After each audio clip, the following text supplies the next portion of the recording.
नमस्कार साथियों, कैसे हैं आप सब लोग। आशा करता हूँ अच्छे होंगे और पढ़ाई आप लोगों की अच्छी चल रही होगी। अभी हमने पिछली श्रृंखला में बात की थी कि करंट अफेयर्स को कैसे पढ़ें, कहाँ से पढ़ें। उसी श्रृंखला में आज हम 2-3 सब्जेक्ट पे बात करेंगे। जैसे कि कुछ लोगों को समस्या आ रही है कि साइंस कहाँ से पढ़ें। तो देखिए, समीक्षा अधिकारी के लिए साइंस को इतना ज़्यादा डिटेल में या डीप में पढ़ने की आवश्यकता नहीं है बिल्कुल भी।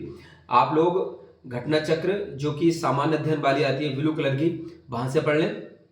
और उसके साथ ही घटना चक्र पूर्व अवलोकन से आप उसके क्वेश्चंस लगा लेंगे तो आपका सामान्य विज्ञान वाला पोर्शन, जो साइंस वाला पोर्शन है, वो वहाँ से कंप्लीट हो जाएगा। इसके अलावा ज़्यादा कुछ करने की आवश्यकता साइंस के लिए नहीं है। ठीक है, तो ये तो बात रही साइंस की।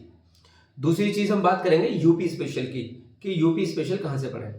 तो यूपी स्पेशल के लिए या तो आप चाहें तो घटना चक्र की तथ्यसार आती है, वहाँ से पढ़ सकते हैं।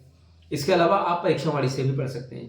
परीक्षावाणी से पढ़ना ज़्यादा सही रहेगा, क्योंकि परीक्षावाणी में क्या है कि आप चैप्टर जब पढ़ लेते हैं तो पढ़ने के बाद में उसके पीछे ऑब्जेक्टिव क्वेश्चंस दिए हुए हैं बहुत सारे, जिसको कि आप रिवाइज कर सकते हैं, प्रैक्टिस कर सकते हैं। जो भी चीज़ें आपने याद की हैं अभी, उसको रिकॉल करने के रूप में उसको यूज कर सकते हैं। ठीक है, तो ये यूपी स्पेशल के लिए है। तीसरी चीज़ है, कुछ लोग कह रहे हैं कि इकोनॉमी कहाँ से पढ़ें, है ना।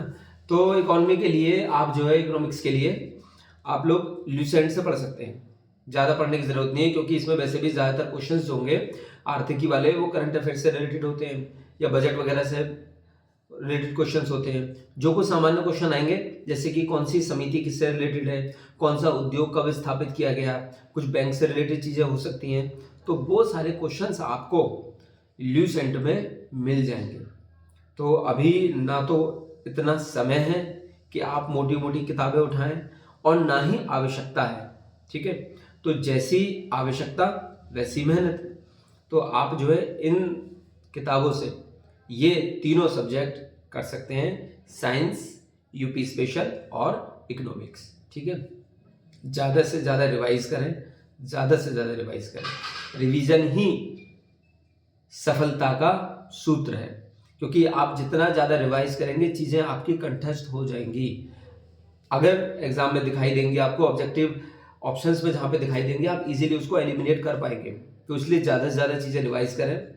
साथ में रहते हैं अगर अपने दोस्तों के साथ में, तो एक दूसरे से क्वेश्चंस पूछें, जिससे आप चीज़ें सामने वाले को भी याद करा सकते हैं और खुद को भी आपको सारी चीज़ें रिवाइज होंगी, रिकॉल होंगी। ये चीज़ें याद करने का एक तरीका हो सकता है।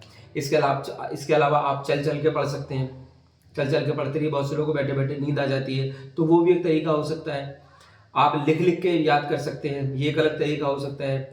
आप एक चीज़ और कर सकते हैं कि अपनी आवाज़ में कुछ चीज़ों को रिकॉर्ड कर सकते हैं। जैसे कि आप हिंदी पढ़ रहे हैं, ऐसा नहीं है स्पेशली आपको रिकॉर्ड करने के लिए बैठना है। आप जब पढ़ रहे हैं तो बोल बोल के पढ़ें, तो वो चीज़ रिकॉर्ड हो जाएगी, बाद में उसको आप सुन लें। तो वो भी आप एक तरीका हो सकता है। ये आप हिंदी में भी अपना सकते हैं और सामान्य अध्ययन के लिए भी अपना सकते हैं। तो आप ज़्यादा से ज़्यादा चीज़ों को रिवाइज करें, टेस्ट सीरीज लगाएं और टेस्ट सीरीज के एक्सप्लेनेशन पे ज़्यादा ध्यान दें। वहाँ से आपको जो भी इंपॉर्टेंट फैक्ट मिलते हैं, उनको अपने शॉर्ट नोट्स में समाहित करते चलें। ठीक है, तो मैंने आज ये 3 सब्जेक्ट के बारे में बताया है। आपको अगले 2 या 3 सब्जेक्ट के बारे में जिन टॉपिक्स पे भी जानना चाहते हैं आप कमेंट बॉक्स में बता दें। तब तक के लिए ओके, धन्यवाद, ऑल द बेस्ट।